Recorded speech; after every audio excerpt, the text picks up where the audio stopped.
सुबह से यहाँ पर जो ये पाथ बने हुए हैं इसके ऊपर संस्कार करा रहे थे, सारे भर गए थे क्योंकि जो बुझ गए हैं वो अस्थियां हैं, वो कल सुबह उठी।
कि ये मंजर हमें देखना पड़ेगा।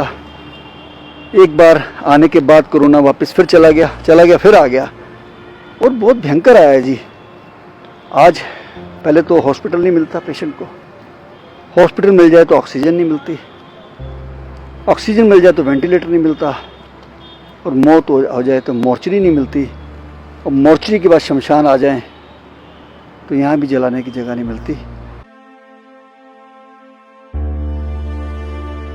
रिस्ट्रिक्शन के नाम पे एक वीकेंड का लॉकडाउन कर दिया, और उसमें क्या है, वीकेंड कर्फ्यू में हर चीज़ में तो एग्जेम्पशन दे दी। इतने पढ़े लिखे लोग हैं, सरकार चला रहे हैं, कोई इनसे पूछे कि 5 दिन कोरोना अटैक नहीं करेगा और 2 दिन अटैक करेगा वीकेंड पे।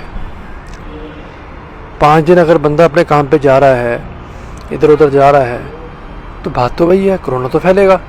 ये नाइट कर्फ्यू, ये वीकेंड कर्फ्यू, कोई फ़ायदा नहीं है इसका। जब तक 21 दिन का प्रॉपर लॉकडाउन नहीं होता, चेन नहीं टूटेगी। खाना पूर्ति करने के लिए ये छोटे छोटे लॉकडाउन लगाए जा रहे हैं, कर्फ्यू लगाए जा रहे हैं, सिर्फ दिखाने के लिए लोगों को कि जी दिल्ली के अंदर कदम उठाए जा रहे हैं।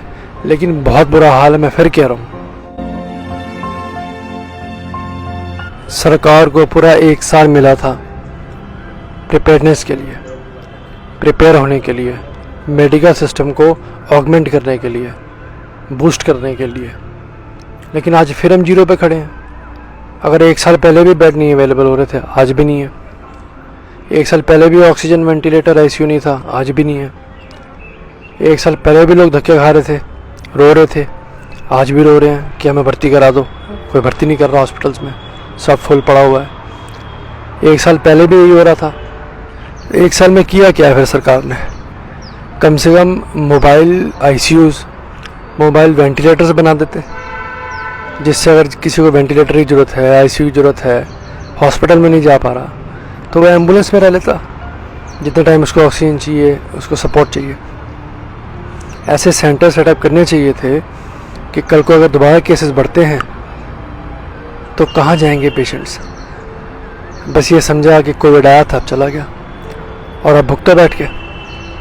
यही कैजुअल एटीट्यूड है जो लोगों को मार रहा है। कैजुअल एटीट्यूड है सरकार का, और भुगत कौन रहा है?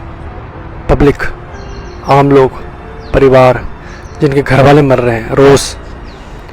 ना तो पेशेंट के लिए कोई करने वाला है टेक केयर, और डेथ हो जाती है तो लाश को तो हाथ लगाने कोई नहीं आता। टोटल कोलैप्स है, मरने के लिए छोड़ दिया गया है दिल्ली शहर के अंदर। जब पब्लिक ने सब कुछ खुद ही करना है, आइसोलेट भी खुद होना है, दवाई भी खुद लेनी है, अगर डेथ हो जाती है क्रीमेशन भी खुद करना है, तो सरकार किस लिए बैठी है फिर? लोग तड़फ रहे हैं एडमिट होने के लिए भी, लेकिन हमारी सेवाएं, हमारे ड्राइवर दिन रात इस समय रात के 9-9, 10-10 बजे तक डेड बॉडीज को क्रीमेट करवा रहे हैं। मैं सैल्यूट करता हूं अपने वॉरियर को, अपने ड्राइवर्स को, और शमशान घाट के ऊपर ये सेवा करने वाले कर्मचारियों को, जो बेचारे 14-15 घंटे तक बिना भोजन किए किस प्रकार इस गर्मी में मेहनत करके सेवा कर रहे हैं। कोविड के पेशेंट्स को जो घरों में होम क्वारंटीन है, उनको दवाइयाँ मिले, उनको ऑनलाइन ट्रीटमेंट मिले, टेलीफोनिक ट्रीटमेंट मिले। जो हॉस्पिटल में है उन्हें ट्रीटमेंट मिले, आईसीयूज़, वेंटिलेटर्स। जो एडमिट होना चाहते हैं उन्हें बेड मिले। ये ह्यूमन राइट्स हैं। फिर किसी की डेथ हो जाती है तो उसकी डेड बॉडी को जो फाइनल राइट है क्रीमेशन, वो नसीब हो। ये ह्यूमन राइट्स हैं हर व्यक्ति के। लेकिन दिल्ली के अंदर इन ह्यूमन राइट्स का वायलेशन हो रहा है। अब लाशें रोड तक आ गई हैं।